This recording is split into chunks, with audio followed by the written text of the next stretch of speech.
शेतकरी मित्रांनो सावधान.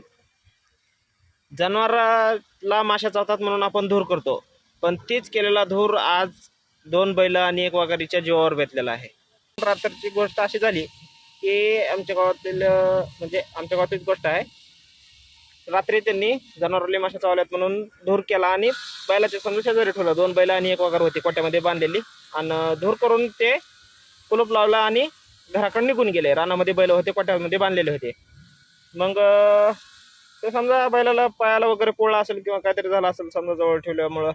मग बैलानं लात मारली किंवा काय झालं तर कोट्यामध्ये जे सामान ठेवलेलं होतं, चवाळं, औषधाचे डबे वगैरे होते, तर त्याला आग लागली त्या विस्तवामुळं, धूर केलेल्या आग लागल्यामुळं त्यानं भयंकर पेट घेतली.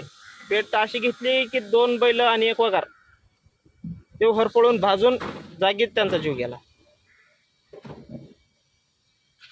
घटना खूप दुःखदायक आहे.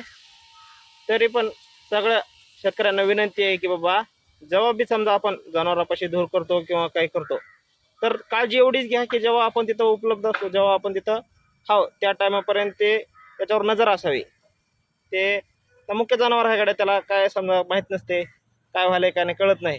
त्याच्यामुळं आपण जोपर्यंत तिथं आहोत तोपर्यंत त्याची काळजी घ्या. जेव्हा समजा आपण तिथून जाणार आहे त्या टायमाला ते इजून टाकावा. झालं एवढं सांगायचं होतं. धन्यवाद. जय हिंद, जय महाराष्ट्र.